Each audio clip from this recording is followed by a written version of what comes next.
Numericals का assignment चल रहा था, तो इसमें क्वेश्चन नंबर 12 तक हम कर चुके थे। तो आज क्वेश्चन नंबर 13। तो देखिए, 2 point charges plus 10 microcoulomb and -10 microcoulomb are separated by distance 40 centimetre in air. दो चार्जेस हैं, प्लस 10 माइक्रोकुलम और -10 माइक्रोकुलम, इनके बीच का डिस्टेंस r और r दे रखा है 40 सेंटीमीटर। तो हमने इसको मीटर में बदल दिया, 40 × 10⁻²। कैलकुलेट फर्स्ट पार्ट इसका, calculate electric potential energy of the system assuming the zero potential at infinity. तो जीरो पोटेंशियल एट इन्फिनिटी का मतलब हम इलेक्ट्रिक पोटेंशियल और इलेक्ट्रिक पोटेंशियल एनर्जी के फॉर्मूले हम अप्लाई कर सकते हैं। जीरो पोटेंशियल इन्फिनिटी पे मान के ही वो फॉर्मूले हमने ड्राइव किए हैं।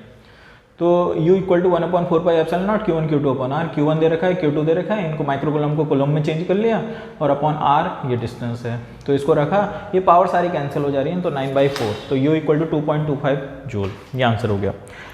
मेन क्वेश्चन है, ये तो उसका जैसा ही था 12 की तरह।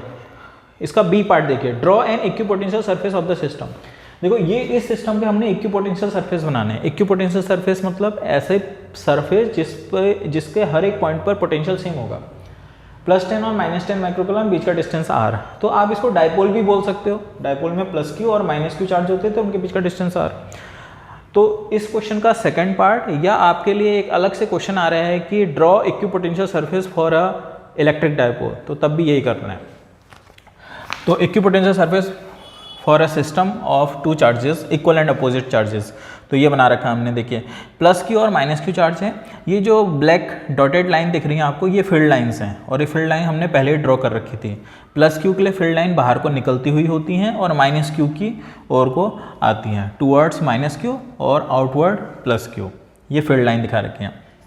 अब देखिए, यहाँ पे ये जो रेड कलर से दिखाए हैं सर्कल स्पेरिकल, ये सब इक्विपोटेंशियल सरफेस हैं, क्योंकि +q से r डिस्टेंस पे पोटेंशियल सेम होगा, तो ये इक्विपोटेंशियल सरफेस है। यहाँ इसके लिए इक्विपोटेंशियल सरफेस है। अब ये जो इक्विपोटेंशियल सरफेस में है, यहाँ पर देखिए, यहाँ पर गैप कम है, बिकॉज यहाँ पे इलेक्ट्रिक फील्ड स्ट्रांग है।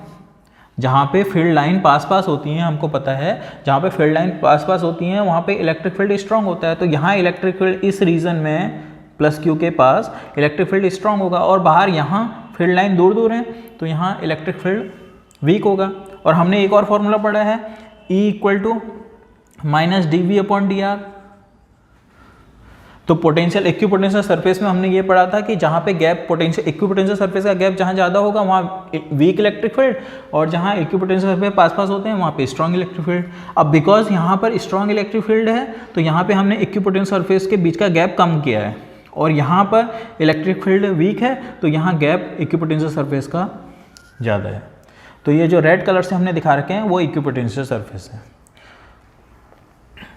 तो डायपोल के लिए इक्विपोटेंशियल सरफेस अगर ड्रॉ करने को आता है तब ये बनेगा, और इस क्वेश्चन का सेकंड पार्ट तो है ही ये, +q और -q, इसके लिए इक्विपोटेंशियल सरफेस। और इनका शेप कैसा होगा, अगर इस शेप को नाम देंगे आप तो क्या बोलेंगे, स्पेरिकल।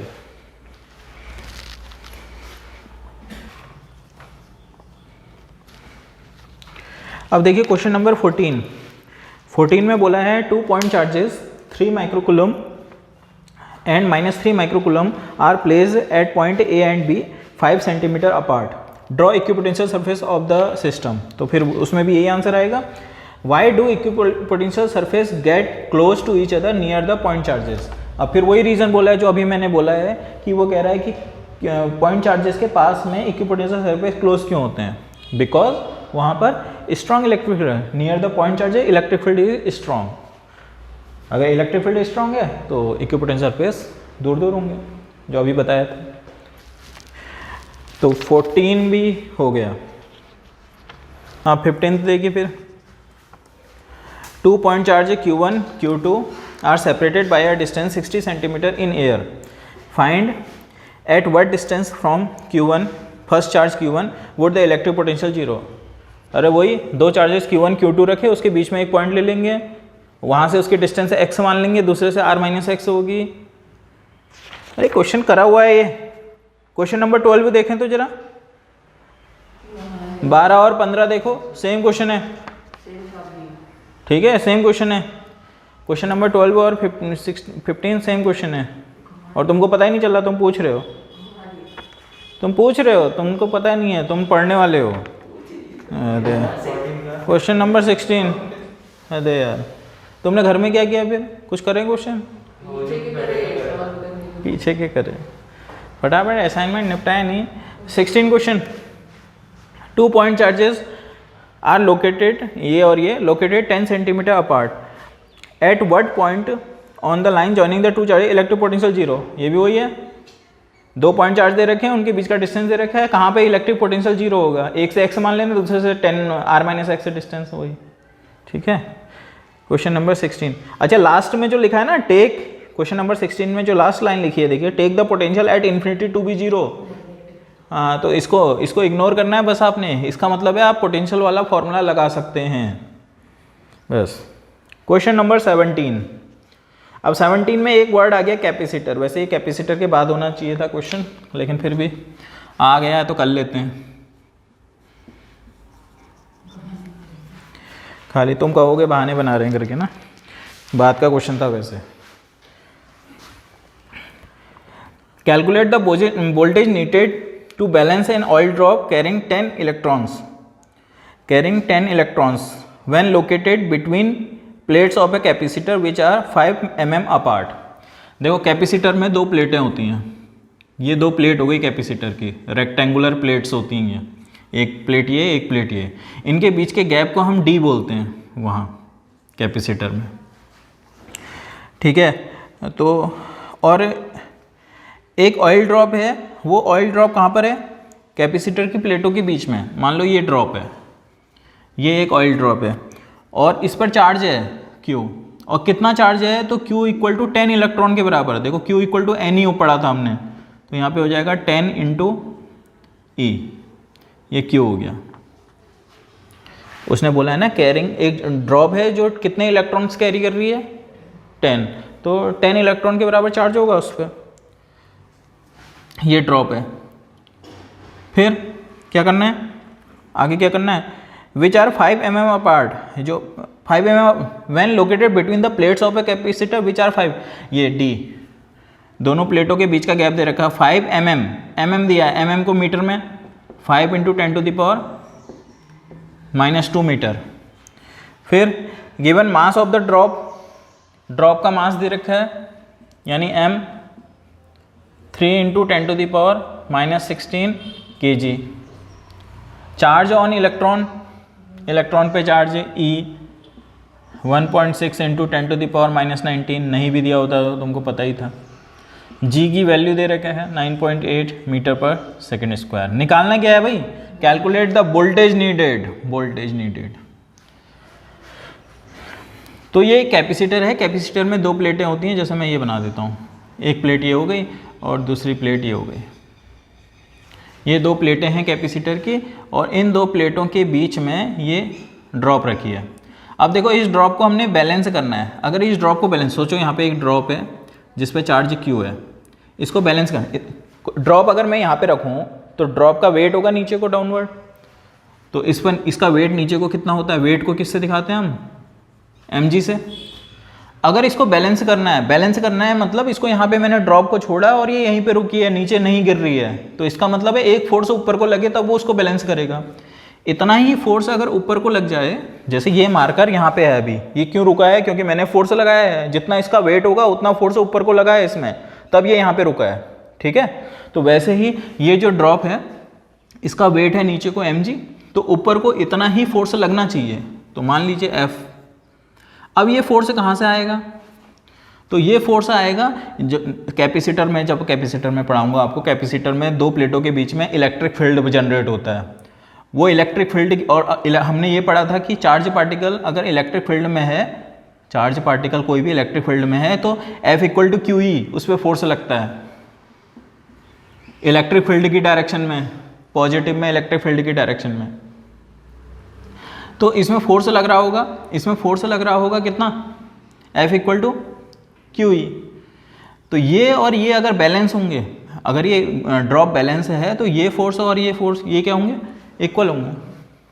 तो in balancing position F = F electric force है, हाँ, ये FE कर सकता हूँ मैं इसको, इक्वल टू होगा mg, और FE की जगह QE = mg। अच्छा, कैपेसिटर में एक और फॉर्मूला आप पढ़ोगे, ये ई था, प्लेटों के बीच में इलेक्ट्रिक फील्ड ई है, यहाँ प्लेटों के बीच में इलेक्ट्रिक फील्ड। कैपेसिटर में दो प्लेटें होती हैं ना, इस पे पॉजिटिव चार्ज होता है पहली प्लेट पे और इस पे नेगेटिव चार्ज होता है, तो इलेक्ट्रिक फील्ड की डायरेक्शन होती है ये। तो इलेक्ट्रिक फील्ड और प्लेटों के बीच का गैप कितना है, डी। तो ई, वी और डी में एक फॉर्मूला होता है, हमने पढ़ा था E equal to minus D V upon D R, पढ़ा था ये। तो डी वी क्या था, पोटेंशियल डिफरेंस ही तो था, तो यहाँ पे पोटेंशियल डिफरेंस को V से दिखाते हैं, V से, और डी आर की जगह D है, भाई यही फॉर्मूला बना है। तो since E equal to V upon D, यहाँ रख देते हैं, तो क्या हो जाएगा, Q V upon D equal to M G. अब ये वोल्टेज है हाँ, तो voltage V equal to D M G, ये डी मल्टीप्लाई में गया अपॉन क्यू। बस अब वैल्यू रखनी है, देखो सब कुछ है आपके पास। डी कितना है, 5 into 10 to the power -2 into M, 3 into 10 to the power -16, G भी है 9.8 और divided by Q, 10 into E 1.6 into 10 to the power -19। बस अब इसको कैलकुलेट करके कर लेना, ठीक है, कैलकुलेट करके जितना भी आएगा उतना वोल्ट आंसर।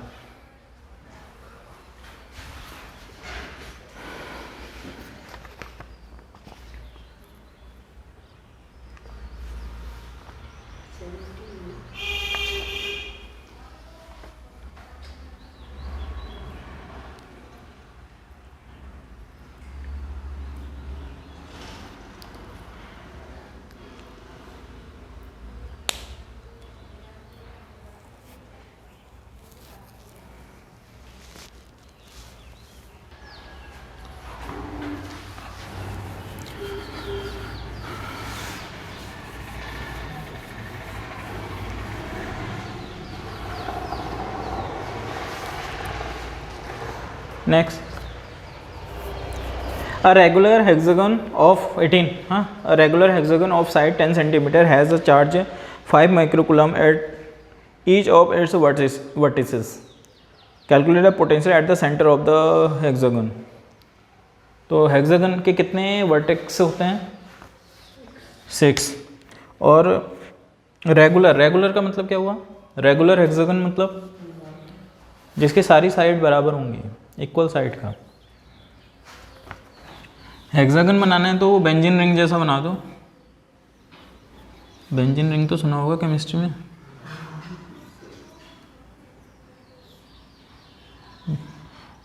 मान लो ये रेगुलर है, हाँ, इसकी सब साइड बराबर हैं, नहीं लग रही है तो तब भी हैं बराबर, सब मान सकते हैं।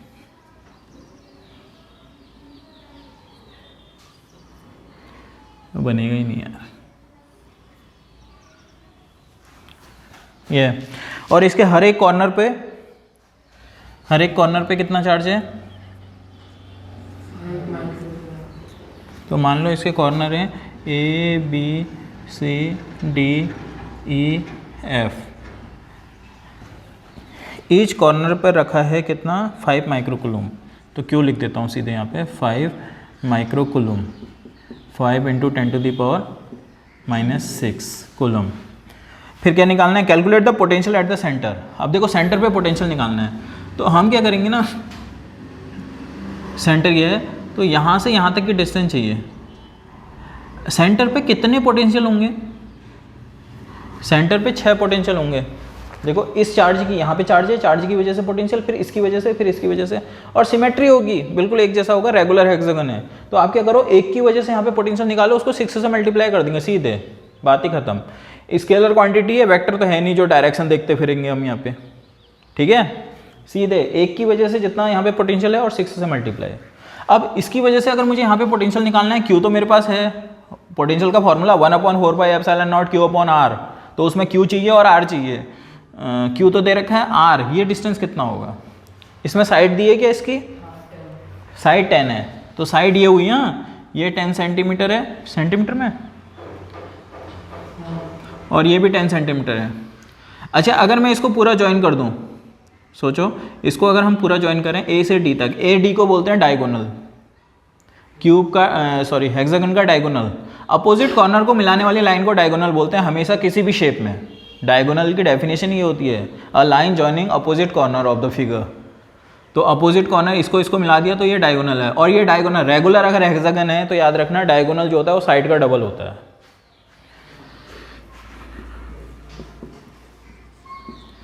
डायगोनल क्या, ए डी इक्वल टू क्या हो गया, साइड का डबल 2 × 10 सेंटीमीटर, तो यानी 20 सेंटीमीटर। ये ए डी हुआ। अगर ए डी 20 सेंटीमीटर है तो आर कितना होगा, आर ओ से लेके ए तक है तो आर इक्वल टू 10 सेंटीमीटर। और मीटर में कहेंगे तो ये आर मिल गया, आर मिल गया, क्यू मिल गया। अब net potential at the centre V O equal to कितने पोटेंशियल होंगे बोले थे, 6, तो 6 × वी ए, रुक जाओ, 6 × वी ए, मतलब ए की वजह से जितना पोटेंशियल होगा उसको 6 से मल्टीप्लाई कर देंगे, तो 6 × अब लगाएंगे 1/4πε0 Q/R, तो 6 × इसकी value 9 × 10⁹ into Q, 5 × 10⁻⁻6/R,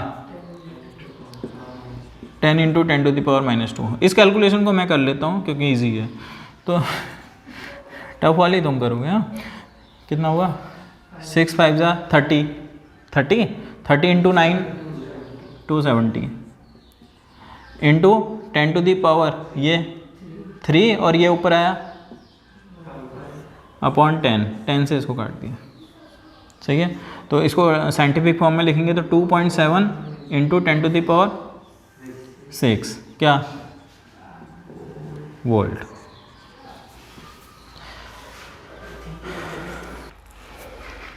question number 19,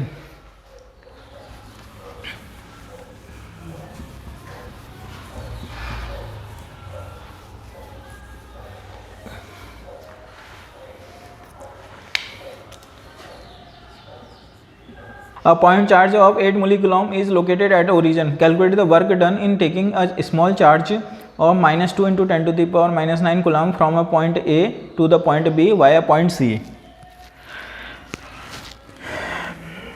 देखो 3 पॉइंट हैं, ऐसे ही ले लो कहीं पे भी। मान लीजिए ये पॉइंट A है, ये कितना है 0,0,3 मीटर में, हाँ ये 3 मीटर है। दूसरा पॉइंट है एक पॉइंट बी, पॉइंट बी मान लो ये है 0,04, ये 4 सेंटीमीटर है और वो मीटर था। तो अभी सो रहे हो तुम, जब मैं लिख रहा हूँ उससे मैं बताते क्यों नहीं यार, सोचा तुमने। फिर सी पॉइंट है एक, ये सोचना घर पे छोड़ के आया करो। तो 0,6,9 ये हो गया, 3 पॉइंट ले लिया ऐसे, ठीक है। आप वैसे भी कर सकते थे एक्स वाई एक्सेस और जेड एक्सेस बना के, लेकिन कोई ज़रूरत नहीं है उसका, ऐसे बना दो, कहीं भी ले लो कुछ भी पॉइंट है। हाँ, मर्जी है तुम्हारी, राजा हो तुम। तो 8 mC लोकेटेड एट सेंटर। अब सेंटर, सेंटर मतलब सॉरी सेंटर थोड़ी है, ओरिजिन। ओरिजिन होता है क्या 0,0,0, यहाँ कहीं मान लेते हैं ओरिजिन है, और इसके कोऑर्डिनेट्स हो गए 0,0,0। यहाँ पे रखा है कौन, यहाँ पे एक चार्ज रखा है 8 mC। यहाँ पे इसको मैं Q नाम दे दे रहा हूँ। हाँ, तो कैपिटल Q कितना है 8 mC, यानी 8 × 10⁻³ कूलम। फिर calculate the work done in taking a charge of, एक और चार्ज है, एक और चार्ज है तो उसको मैं अब Q नाम दे रहा हूँ। ये जो कैपिटल Q है ये तो सेंटर पे ओरिजिन पे रखा है। हाँ, स्मॉल q है -2 × 10⁻⁹ कूलम। ये जो Q चार्ज है इसको आप कहाँ से कहाँ तक ले जा रहे हो, A से B तक लेके जा रहे हैं वाया पॉइंट C से होते हुए। ये स्मॉल q को आप A से B तक ले जा रहे हो वाया C, लिखा है क्वेश्चन में। तो पहले A से कहाँ तक ले गए होंगे, C तक, और फिर C से B तक। अब बिकॉज हम वर्क निकाल रहे हैं और वर्क जो होता है वो पाथ पे डिपेंड नहीं करता भाई, तो सीधे आप ए से बी तक का वर्क निकालो। आप ऐसे ही तो आप ऐसे निकालोगे ना तब भी वही आंसर आएगा जो आप सीधे ऐसे निकाल लोगे। आप दो तरीके से कर सकते हो, आप ए से सी तक का वर्क निकालो, फिर सी से बी तक का वर्क निकालो और ऐड कर लो, एक तरीका। दूसरा तरीका ये है कि आप ए से बी तक का डायरेक्ट निकालो। हम डायरेक्ट ही निकालेंगे, क्यों करना हो रहा है इतना। अब वो निकालने के लिए क्या होगा, देखो ये चार्ज है, पहले स्मॉल क्यू को तो भूल जाओ, कैपिटल क्यू चार्ज यहाँ पे सेंटर पे रखा था, ओरिजिन पे रखा था, इसकी वजह से यहाँ पर पोटेंशियल होगा, इसकी वजह से यहाँ पर पोटेंशियल होगा और इसकी वजह से यहाँ पर पोटेंशियल होगा। मैं इनको डॉटेड कर देता हूँ। ये जो कैपिटल क्यू है, कैपिटल क्यू की वजह से ए पॉइंट पर कुछ पोटेंशियल होगा, उसको हम वी ए मान लेते हैं, बी पॉइंट पर वी बी, सी पॉइंट पर वी सी, तीनों जगह पे पोटेंशियल होंगे। अब इस क्यू चार्ज को आप ए से बी तक मूव करा रहे हो, तो वो वाला पी डी पोटेंशियल डिफरेंस वाला फॉर्मूला, पोटेंशियल डिफरेंस वाला ए से बी तक ले जाते थे तो क्या फॉर्मूला होता था, V B minus V A equal to W A B upon Q, वहाँ से वर्क निकल जाएगा बस। और मैंने दो तरीके बता दिए, आप ए से सी तक का, मैं अभी निकालने वाला हूँ सीधे ए से बी तक का वर्क, आप ए से सी तक का और सी से बी तक का निकाल के ऐड भी कर सकते हैं और सेम ही आएगा रिजल्ट। तो मान लीजिए हम क्यू चार्ज को ए से बी तक मूव करा रहे हैं, स्मॉल क्यू चार्ज को ए से बी तक मूव करा रहे हैं, तो क्या फॉर्मूला क्या लगेगा पोटेंशियल डिफरेंस के फॉर्मूले से, हाँ, V B minus V A equal to W A B upon Q, small Q को ले जा रहे हैं तो स्मॉल क्यू। हाँ, अब वी बी कैसे निकलेगा, तो वी बी मैंने क्या बोला, इसकी वजह से ये जो कैपिटल क्यू है, कैपिटल क्यू की वजह से यहाँ पर पोटेंशियल। अब देखो यहाँ से यहाँ तक का डिस्टेंस कितना होगा बता सकते हो, सीधे देख के ही पता चल रहा है 4 है। अरे ये देखो ओरिजिन है 0,0,0, एक्स एक्स में हम गए नहीं, जेड एक्सिस में हम गए नहीं, हम वाई एक्सिस में कितना डिस्टेंस चले हैं 4 ठीक है। तो यहाँ से यहाँ तक की डिस्टेंस कितनी हो गई 4 क्या 4 सेंटीमीटर। तो इस डिस्टेंस को मैं नाम दे देता हूँ क्या, एक्स ले लेते हैं, या चलो ओ बी ले लेते हैं, एक्स ले लेते हैं यार, और फिर वाली डिस्टेंस चाहिए कि ये वाई। तो एक्स से डिस्टेंस कितनी होगी 4 क्या सेंटीमीटर, तो 4 इंटू मीटर। फिर y इक्वल टू यहाँ से यहाँ तक का डिस्टेंस देखो दिख रहा है सीधे 3 centimetre, 3 into 10 to the power -2 metre. बस वी बी पोटेंशियल का फॉर्मूला क्या था 1/4 पाई एप्सिलॉन नॉट क्यू कौन सा क्यू, कैपिटल क्यू की वजह से पोटेंशियल है, कैपिटल क्यू अपॉन बी तक की डिस्टेंस, यहाँ से बी तक की डिस्टेंस क्या है हमारी एक्स, अरे रुक, -1/4 पाई एप्सिलॉन नॉट भाई स्मॉल की, वहाँ कैपिटल क्यू आ गया था स्मॉल, दिमाग देखो यहाँ पे क्या है कैपिटल क्यू की वजह से तो पोटेंशियल, कैपिटल क्यू की वजह से यहाँ से पोटेंशियल, स्मॉल क्यू को तो हम मूव करा रहे हैं तब यहाँ है वो। ये अंदाजा लगाना ना छोड़ दो, समझ के करो जरा। मैंने कहा वहाँ क्यों आया था, यहाँ स्मॉल क्यू आएगा है? अब देखो इसमें कॉमन क्या है Q upon 4 pi epsilon naught, तो 1/x minus 1/y equals to WAB upon Q। बस अब वैल्यू रखते हैं, WAB हमको निकालना है, Q की जगह 8 इंटू 10 टू द पावर -3 और 1/4 pi epsilon naught 9 into 10 to the power 9, 1/4 into 10 to the power -2 minus 1/3 into 10 to the power -2। WAB निकालना है as it is upon Q -2 into 10 to the power -9। अब हैं हाँ common हो जाएगा क्या, formula लग जाएगा, कॉमन हो जाएगा इसमें कॉमन ले लेंगे 10 टू द पावर -2। पहले इसको सॉल्व कर लेते हैं ना, आगे कितना हुआ 72 10⁻⁶ और कॉमन हो जाएगा क्या रेंज हो, इसमें से कॉमन हो गया 10⁻⁻²। अरे रुको यार, मैं ज़्यादा सीधे सीधे के चक्कर में ना जाएगा। 1/4 - 1/3 इक्वल टू, तू तो सीधे सीधे ले जाएगा, वहाँ बच्चे मेरे को परेशान करते हैं, फिर ये कैसे आया।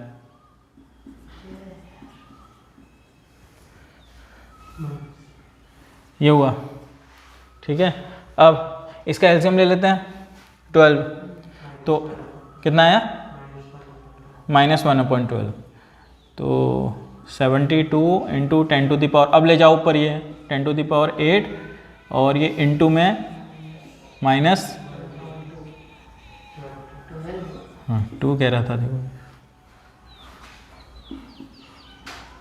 मत बोलो ना, गलत मत बोलो, भले मत बोलो। ये हुआ, अब 6 टाइम कैंसिल हुआ भाई, और ये माइनस यहाँ मल्टीप्लाई होगा, ये माइनस प्लस हो जाएगा, कितना हुआ 12 × 10⁻⁻1, ये आ रहा है WAB, then WAB equal to 1.2 joule. ये आया आंसर, ठीक है, गूगल कर लेना।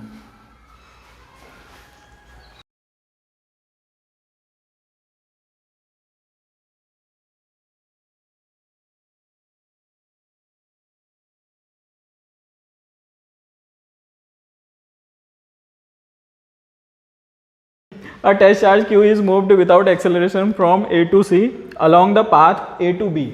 देखो A से C तक मूव करा रहे हैं, A से C तक मूव करा रहे हैं along the path A to B and then B to C। फिर वही है, A से C तक आप लेके जा रहे हो, पहले आप A से B तक ले जा रहे हो और फिर B से C तक ले जा रहे हो। अब आपने क्या निकालना है, calculate the potential difference between A and C। A और C के बीच में पोटेंशियल डिफरेंस निकालना है।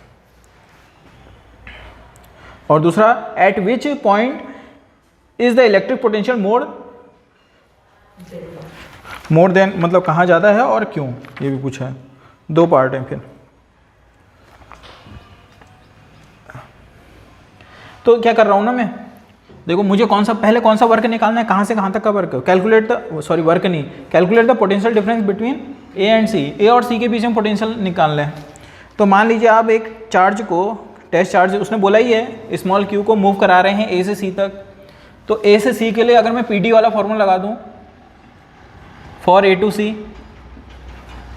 सी के लिए पोटेंशियल डिफरेंस वाला फॉर्मूला लगा दें तो क्या आएगा, VC minus VA equal to, बोलो WAC अपॉन Q। ठीक है, अब इन दोनों के बीच में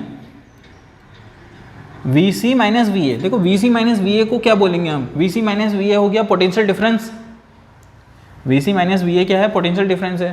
पोटेंशियल डिफरेंस हमने एक और फॉर्मूला पढ़ा था, E equal to minus DV upon DR पढ़ा था, ये पढ़ा है हमने, ठीक है। माइनस साइन तो केवल डायरेक्शन को शो करता था, मैंने वहाँ पे भी क्लियर करा था, ये हुआ।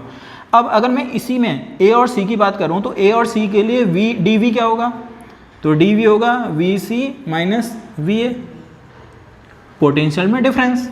और DR क्या होगा, यहाँ से यहाँ तक की डिस्टेंस, और यहाँ से यहाँ तक की डिस्टेंस क्या होगी, इसको और इसको देख के तुमको क्लियर दिख रहा है, देखो ये 2,0 है, 6,0 है, तो 4 होगी। और ये किस में है, मीटर सेंटीमीटर कुछ बोला है, कुछ नहीं बोला है तो रहने दो, बस 4, ये E हो गया, ठीक है। तो यहाँ से देखो VC minus VA equal to कितना आएगा, उठो जागो और सुनो, VC minus VA equal to 4E।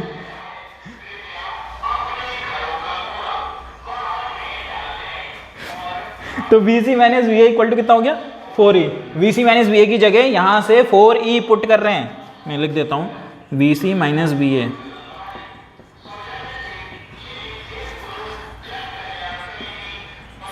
इसकी जगह 4E equal to WAC upon Q। हमको क्या WAC निकालना था, calculate the potential difference between A to C. अरे पोटेंशियल डिफरेंस तो निकालना था, तो पोटेंशियल डिफरेंस ए और सी के बीच में आ गया, यहीं पे खत्म हो गया भाई आंसर। ठीक है, ये निकालना ही नहीं था डब्लू, खाली लगे पड़े हैं। देखो मैं इसको रिपीट कर दे रहा हूँ। सबसे पहले E equal to D B upon D R हमने फॉर्मूला पढ़ा था। डी बी होता है पोटेंशियल डिफरेंस। पोटेंशियल डिफरेंस अभी ए और सी के बीच में पूछ रहा है, तो हो गया V C minus V A. अच्छा एक चीज़ और, मैंने V C minus V A करा, मैंने V A minus V C नहीं करा, बिकॉज यहाँ पोटेंशियल ज़्यादा होगा, यहाँ पोटेंशियल कम होगा। क्यों? इलेक्ट्रिक फील्ड की डायरेक्शन में जाने पर ना पोटेंशियल ड्रॉप होता है। जितनी डिस्टेंस बढ़ेगी, यहाँ से यहाँ को इलेक्ट्रिक फील्ड है तो वहाँ को पोटेंशियल ड्रॉप होता है, तो ये पोटेंशियल ज़्यादा होगा, ये कम होगा। यहाँ पे माइनस तभी तो आता था। तो E इक्वल डी वी हो गया इनके पोटेंशियल में difference V C minus V है, और डी आर हो गया इनके बीच की डिस्टेंस। तो डिस्टेंस यहाँ से हमको क्लियर है, कितनी है 4 है, तो V C minus V A निकालना था, ये हो गया 4E। E हमको गिवन था, E क्वेश्चन में गिवन है, हाँ E के टर्म में आंसर आ रहा है बस। अब कोई वैल्यू थोड़ी दे रखी है जो रखेंगे। इसका सेकेंड पार्ट, ये फर्स्ट पार्ट हुआ। सेकेंड पार्ट में क्या निकालना है? At which point the electric potential more than Y. अरे इसका आंसर मैं अभी कर चुका। वो कह रहा है कहाँ पे पोटेंशियल ज़्यादा होगा और क्यों होगा? वी सी, सी पॉइंट पर पोटेंशियल ग्रेटर होगा किससे? V A, because electric field is in the direction of decreasing potential. लिखो लिखो, इतना लिखो।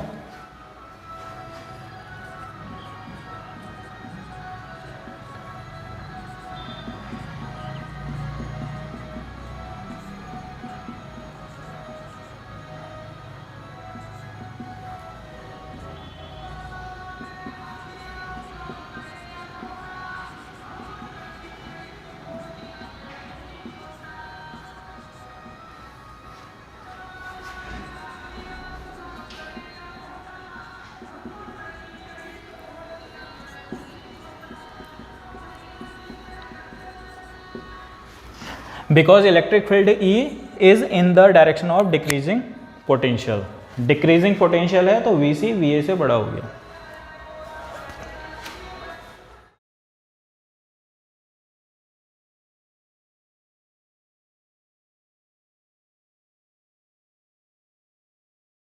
असाइनमेंट में क्वेश्चन नंबर 20 हो चुका था भाई हमारा, थोड़ा सा ये आज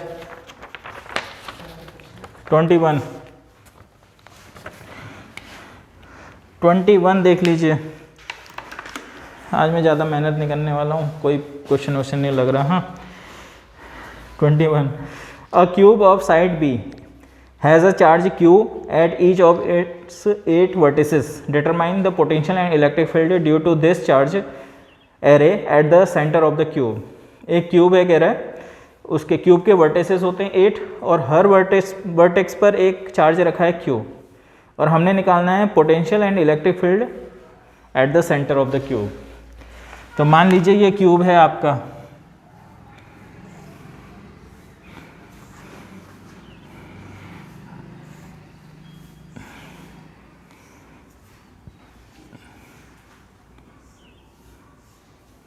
ये क्यूब है, इसके हर एक वर्टेक्स पर कितने वर्टेक्स होते हैं क्यूब के? 8, A B C D, फिर यहाँ से नाम दे दूँ E F G और H, ये 8 वर्टिसेस हैं।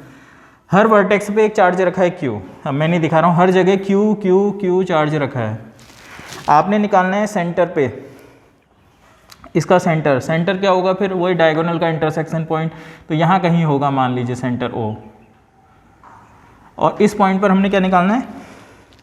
इलेक्ट्रिक पोटेंशियल भी निकालना है और इलेक्ट्रिक फील्ड भी निकालना है।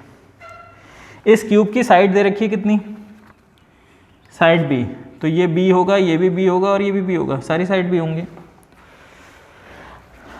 अब मुझे देखो, सबसे पहले अगर पोटेंशियल निकालना है तो कितने सेंटर पे O पॉइंट पे पोटेंशियल निकालना है, तो O पॉइंट पर कितने पोटेंशियल होंगे जिनको हम ऐड करेंगे? फिर 8 होंगे, 8 पोटेंशियल होंगे और वो बराबर ही होंगे।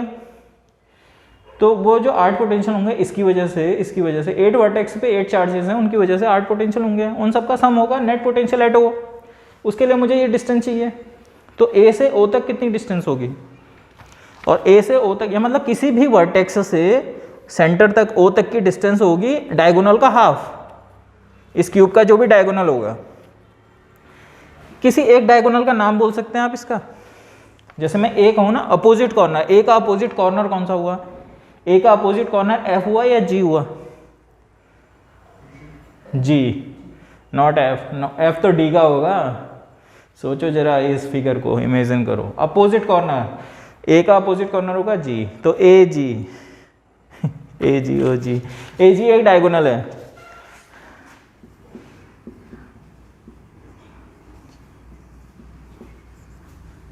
डायगोनल, एक डायगोनल का नाम लिख रहा हूं मैं ए जी, और डायगोनल का फॉर्मूला होता था क्यूब में जो डायगोनल होता है वो √3 इंटू साइड, √3 इंटू साइड, तो √3 इंटू बी, ये डायगोनल हो गया।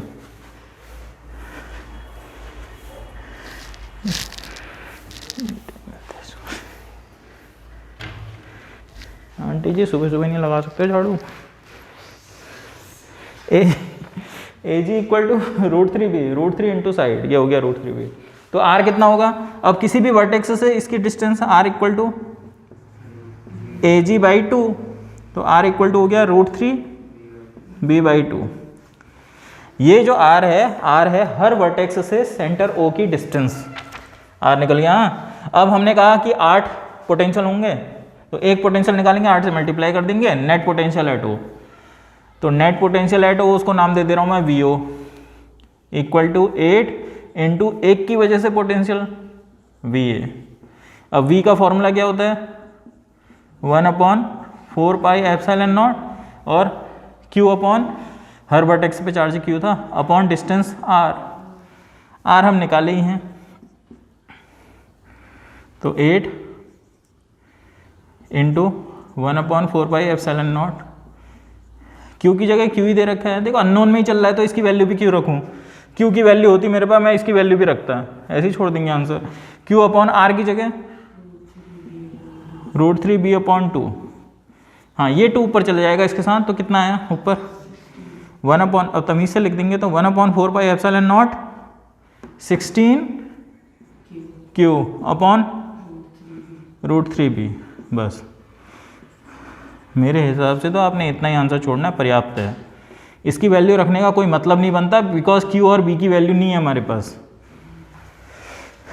आंसर दूसरा, अभी रुको भाई, अभी पूरा नहीं हुआ है क्वेश्चन। आपने सेंटर ओ पे पोटेंशियल निकाला, अभी सेंटर ओ पे इलेक्ट्रिक फील्ड पूछ रहा है, और वो ओरली हो जाएगा, बताओ कैसे, सोचो ना। देखो ए है, ए का अपोजिट कॉर्नर कौन सा बोला था आपने, जैसे जी, इसकी वजह से यहाँ पे जो इलेक्ट्रिक फील्ड होगा उसकी डायरेक्शन कहाँ को होगी, ये प्लस क्यू था, प्लस क्यू की वजह से आउटवर्ड होता है, इसकी वजह से जो यहाँ पे इलेक्ट्रिक फील्ड होगा इस डायरेक्शन में होगा जी की ओर को, और जी की वजह से इस पे पोटेंशियल इलेक्ट्रिक फील्ड, तो वो इक्वल होंगे, अपोजिट होंगे, कैंसिल कर देंगे, कौन ए और जी कैंसिल हो जाएंगे, ए और जी की वजह से जो पोटेंशियल है वो कैंसिल हो जाएंगे। फिर बी के साथ कौन सा वाला कैंसिल होगा, एच वाला, सी के साथ ई वाला, और डी के साथ एफ वाला, तो सब कैंसिल हो जाएंगे, नेट इलेक्ट्रिक फील्ड 0। लिखेंगे कैसे इस चीज को फिर, हाँ ऐसा लिख देते हैं ना कि for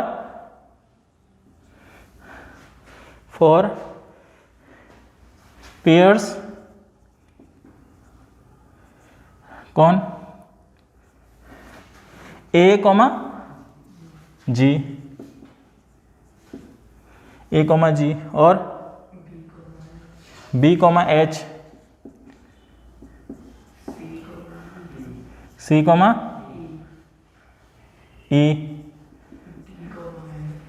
and D comma F, क्या electric field at O R equal and opposite.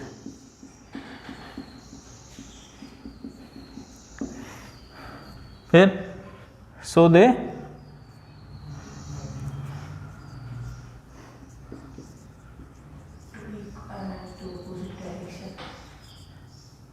Equal and opposite हो गया, so they cancel each other. तो net electric field at O, तो ई ओ इक्वल टू 0। आप वाला 0 ही बना सकते हो।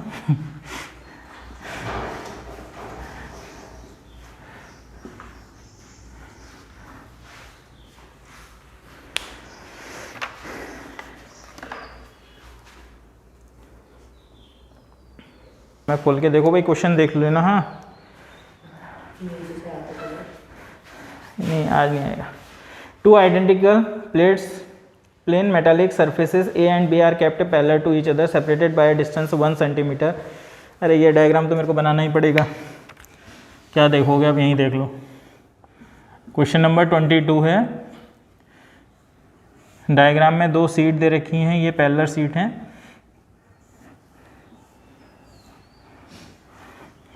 ठीक है, इस पर है 10 वोल्ट पोटेंशियल और इसको हमने अर्थ कर रखा है, मतलब अर्थ से कनेक्ट कर रखा है। ये साइन होता है अर्थ से कनेक्टिंग का, जब भी ये साइन मिलेगा तो अर्थ से कनेक्ट, और अर्थ से जब भी कनेक्ट करेंगे तो पोटेंशियल 0 होता है भाई, ये होगा 0 वोल्ट। यानी इस पर पोटेंशियल 0 वोल्ट है, इस पर पोटेंशियल है 10 वोल्ट। ये ए है और ये बी है। यहाँ पे कुछ पॉइंट्स दे रखे हैं, यहाँ पे एक पॉइंट है एक्स और यहाँ पर एक पॉइंट है वाई, और इसके सामने पैरेलल यहाँ पर एक पॉइंट है जेड दूसरी प्लेट पर। इन दोनों के बीच का गैप है 1 सेंटीमीटर और इसी गैप को हम डी बोलते थे। इसे हम पैरेलल प्लेट कैपेसिटर बोलते हैं। ये नेक्स्ट चैप्टर में या नेक्स्ट टॉपिक जो कैपेसिटेंस आप पढ़ोगे उसमें आएगा, इसके डेरिवेशन मिलेंगे सीधे। ठीक है, तो इसमें क्या कहा है, फर्स्ट पार्ट अगर इसका देखें, what is the magnitude and direction of uniform electric field between the points Y and Z. Y और जेड के बीच में, इस रीजन में, वाई और जेड के बीच में यही रीजन है जो खाली 2 प्लेटों के बीच में गैप बना। इसमें पूछ रहा है इलेक्ट्रिक फील्ड की डायरेक्शन, मैग्नीट्यूड और डायरेक्शन, इलेक्ट्रिक फील्ड कितना होगा और उसकी डायरेक्शन क्या होगी। तो वही जैसा हमने कल भी किया था, E इक्वल टू होता है dV अपॉन dr। तो E इक्वल टू, हाँ माइनस साइन वो डायरेक्शन को शो करता है, कुछ नहीं, न्यूमेरिकल में करा ही मत करो। dV का मतलब पोटेंशियल डिफरेंस। तो देखो इसका 10 वोल्ट है, इसका 0 वोल्ट, तो पोटेंशियल डिफरेंस कितना होगा 10 - 0 upon E dr 1 centimetre, 1 centimetre है। हाँ, तो 1 × 10⁻², कितना हुआ फिर ये ऊपर गया तो E इक्वल टू 10⁻³ यूनिट क्या होता है इसका, न्यूटन पर कूलम। ये तो मैग्नेट, ये आंसर हो गया। इसकी डायरेक्शन भी पूछ रहा है भाई। तो जब मैंने यहाँ पे कहा था कि E equal to -dV upon dr होता है, तो वो माइनस साइन क्या शो करता है, कल भी ये क्वेश्चन आया था, अपोजिट डायरेक्शन में डिक्रीजिंग।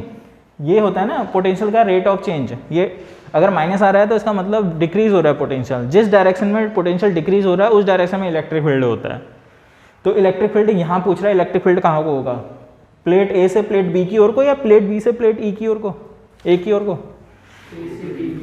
ए से बी की ओर को, क्योंकि डिक्रीज पोटेंशियल की डायरेक्शन में होता है इलेक्ट्रिक फील्ड।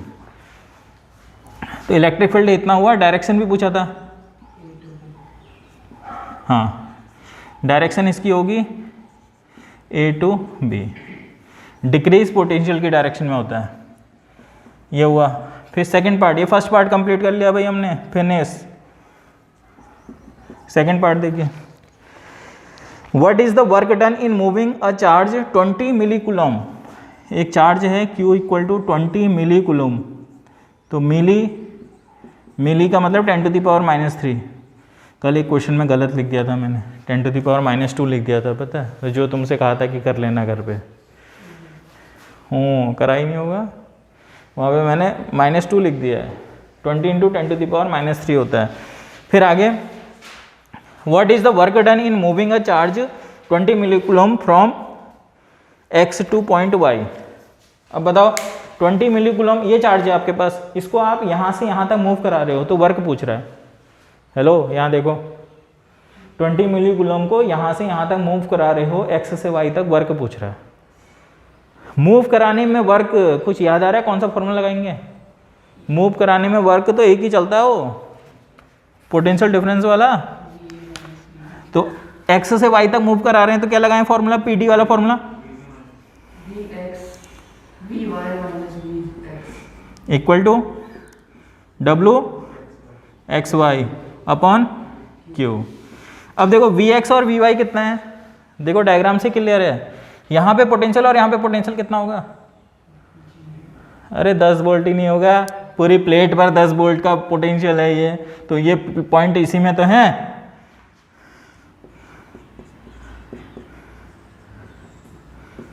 तो ये कितना हो गया? तो WXY, ये Q यहाँ जीरो में चला गया, तो WXY equal to Q into zero which is 0। तो मूव कराने में वर्क 0। ये दूसरा आंसर हो गया, सेकंड पार्ट का आंसर हो गया। हाँ, वो जो भी होगी 0 हो गया वो।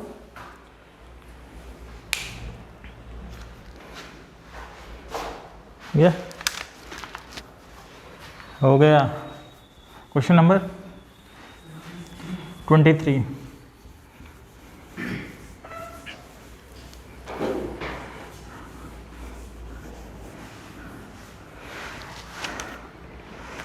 देखिए,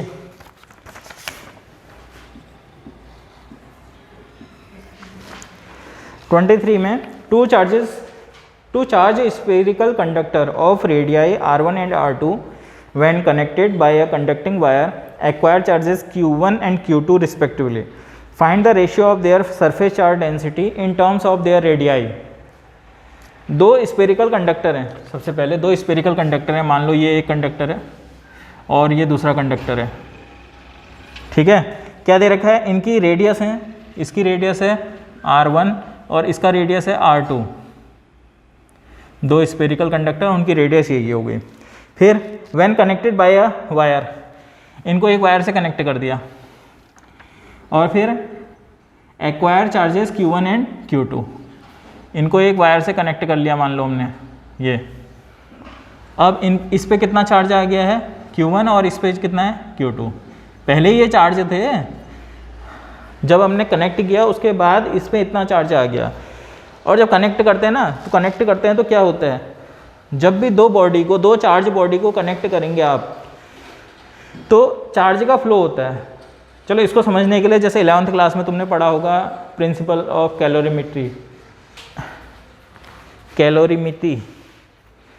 कैलोरीमिति का वो, जब दो डिफरेंट टेम्परेचर की, जैसे मान लो ये दो बॉडी का टेम्परेचर डिफरेंस है, ये हॉट बॉडी, ये कोल्ड बॉडी, इनको आप कांटेक्ट में ला रहे हैं तो क्या होता है?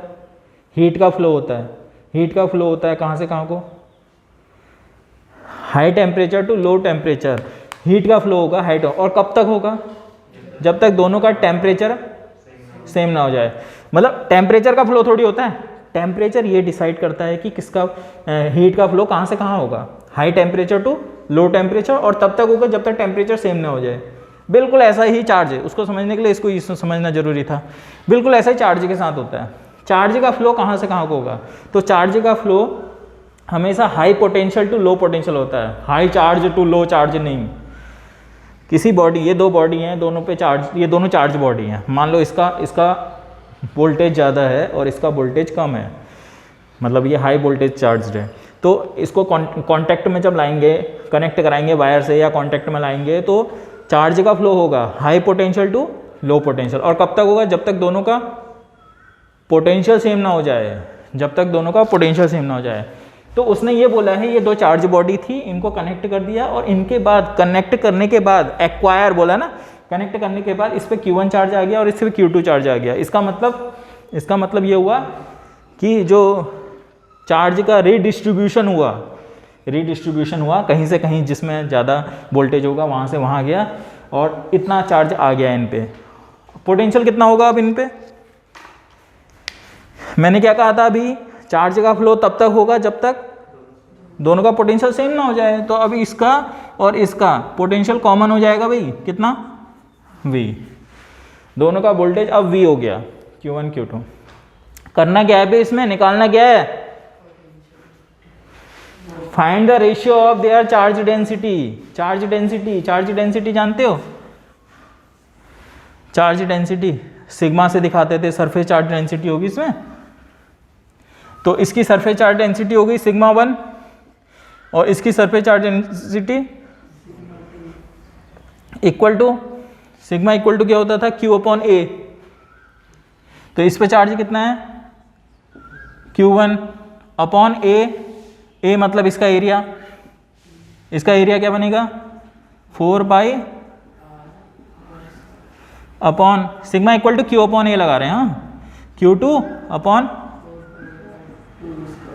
देखो 4 पाई से, तो इसको थोड़ा सा सिंप्लीफाई करें तो Q1/Q2 या है Q1/Q2, और यहाँ ये पलटेगा R2/R1 का होल स्क्वायर। ये चल रहा है सिग्मा 1 और सिग्मा 2। अब एक चीज़ और, हमने कहा इन दोनों का पोटेंशियल सेम होगा, इन दोनों का पोटेंशियल सेम होगा। तो पोटेंशियल का फॉर्मूला लगा दूं अगर, पोटेंशियल का फॉर्मूला V इक्वल टू क्या होता है 1/4 पाई एप्सिलॉन नॉट। इसकी बात करूं तो Q1/R1, और इसकी बात करें तो 1/4 पाई एप्सिलॉन नॉट Q2/R2। देखो 1/4 pi epsilon not 1/4 pi epsilon not cancel, इतना देखिए ये और ये कैंसिल। तो यहाँ से मुझे Q1/Q2 क्या बचा, Q1/R1 इक्वल टू, तो Q1/Q2 पूछूं तो R1/R2। ये वैल्यू यहाँ पुट कर देते हैं, Q1/Q2 की जगह R1/R2। Q1/Q2 हटाना है, हाँ क्यों हटाना है, क्वेश्चन में देखो उसने क्लियर लिखा है in terms of their radii, तो ये रेडियाई के टर्म में नहीं था, इसको हटाया, और यहाँ चल रहा है R2/R1 का होल स्क्वायर। अब देखो ये R2 है, ये R2 का स्क्वायर है, एक कैंसिल हो जाएगा, ऐसे ही R1 है, R1 का स्क्वायर है, एक कैंसिल, तो क्या बचा R2/R1। बस ये आंसर हो गया।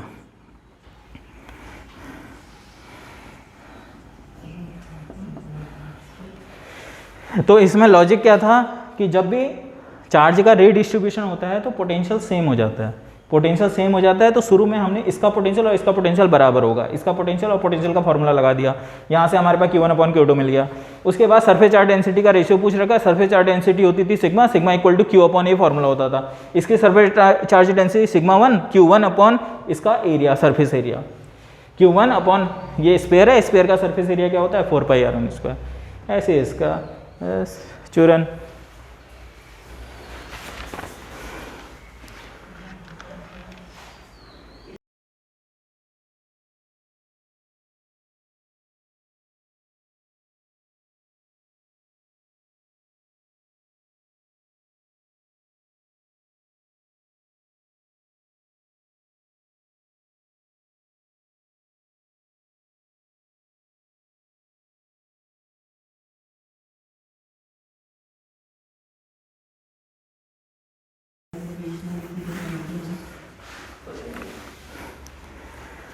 Question number 24। ऐसे क्वेश्चन बहुत कर चुके हैं भाई। 2 point charges 4Q and Q are separated by 1 metre in air. 4Q and Q separated by 1 metre, तो आर दे रखा है 1 metre in air. At what point on the line joining the charges electric field intensity is 0। कहाँ पे electric field intensity 0 होगी पूछ रहा है। तो मान लो यहाँ पे इलेक्ट्रिक फील्ड इंटेंसिटी 0 है P पॉइंट पर, और इसकी यहाँ से डिस्टेंस x, अगर ये x है तो ये हो गई r माइनस एक्स।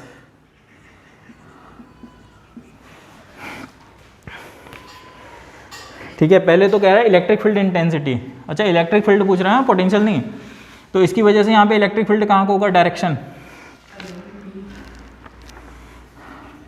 इस डायरेक्शन में होगा ना, EA, और इसकी वजह से यहाँ पे electric field along EB।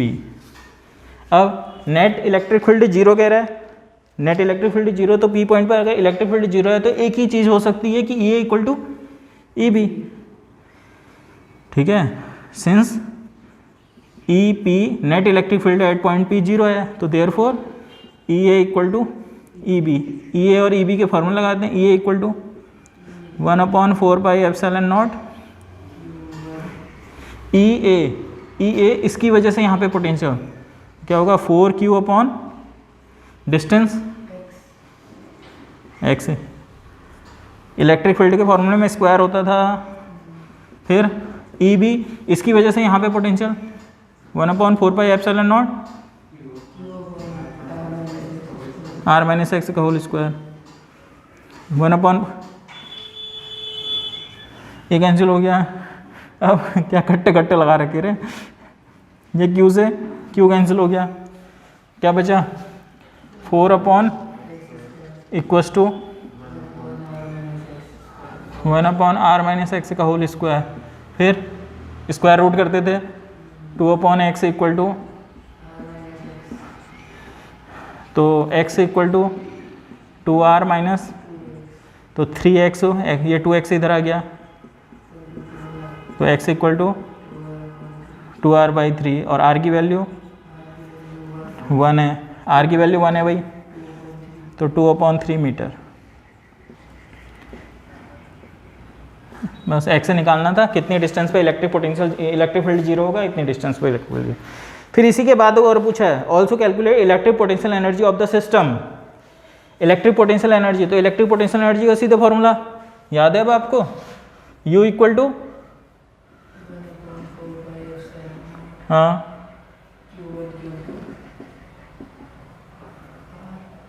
Upon are, बस। तो ये कितना है 1/4πε0, अभी ऐसे लिखता हूँ चलो 1/4πε0 Q1 4Q into Q2 Q upon R 1 है, 9 × 10⁹ इंटू 4, ये Q स्क्वायर हो गया। और Q की वैल्यू क्वेश्चन में देखिए, Q की वैल्यू दिख रही है 2 × 10⁻⁻⁷। अरे यार ऐसे भी तो क्वेश्चन दिखा सकता था मैं इनको, हाँ -7 का स्क्वायर 2 × 10⁻⁷ का स्क्वायर। अब 36 × 10⁹ इंटू 4 हो गया, पहले तो इसको इंटू किया ना, 4 × 10⁻⁻14, 4 से इसको मल्टीप्लाई कर रहे हैं इंटू 10⁻, ये -5। अब साइंटिफिक फॉर्म में लिखेंगे तो पॉइंट यहाँ पे चाह रहा हूँ मैं, तो 1.44 इंटू 10⁻,